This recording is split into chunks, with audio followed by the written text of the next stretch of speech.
Now, we move on to translation, the final step that leads to the synthesis of proteins. Earlier, in transcription, we moved from DNA to RNA, so we still maintain the same language of the bases. But with translation, we are moving from the language of RNA to proteins, or amino acids, hence the name translation. This occurs in the ribosome. Let's take a look at the ribosome. As we can see, the ribosome exists as two subunits in its inactive state, a large one and a small one. Let's go through the process of translation step by step.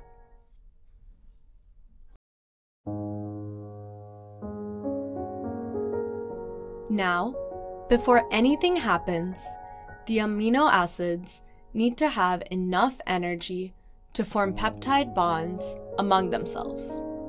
Remember, a protein is a long chain of amino acids linked together by peptide bonds.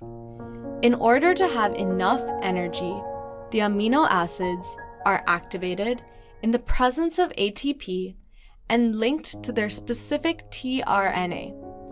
This is known as the charging of tRNA. tRNA is needed to help provide the energy needed for the amino acids to form peptide bonds between each other.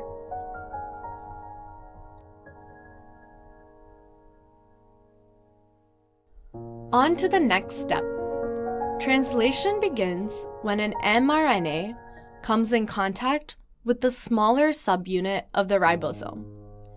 Now, the protein formation has to start at the start codon, also known as AUG. This sequence is the only sequence that is recognized by the initiator tRNA. The tRNA sees the sequence AUG, and this is its signal to bind to the ribosome, thereby activating it, and to start creating the amino acid chain to form the protein. We can see that there are two binding sites on the larger subunit.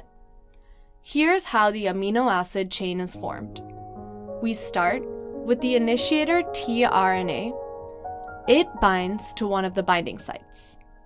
Now, the activated ribosomes, that is, the ones that are bound to their corresponding tRNAs, look at what the next sequence is. Here we can see that it's UUG. So we need a tRNA that reads AAC. The amino acid associated with that sequence is valine. So the tRNA linked to the amino acid valine binds to the binding site. Since the tRNA provides enough energy, a peptide bond is formed between both these amino acids. This bond is done. Now the ribosome moves down along the mRNA. The next sequence is ACG.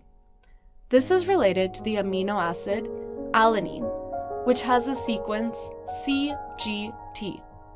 The tRNA binds to the binding site, and another peptide bond is formed.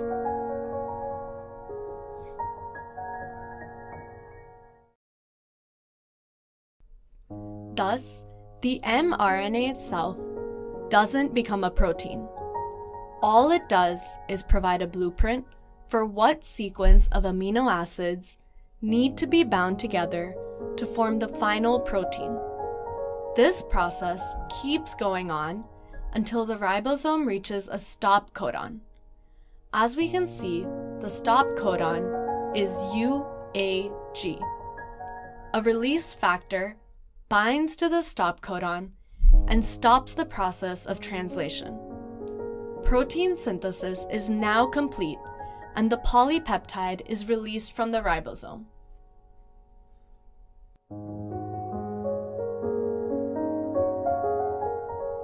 As you can see, there are some sequences before the start codon on the 5' side of the mRNA, and some sequences after the stop codon on the 3' side of the mRNA. These sequences were not used during translation. They are known as untranslated regions, or UTRs, and they are very important in ensuring that the translation process is efficient. Even though the ribosomes look like tiny dots that don't do much, we can see that they aid in one of the most important processes in the cell, translation.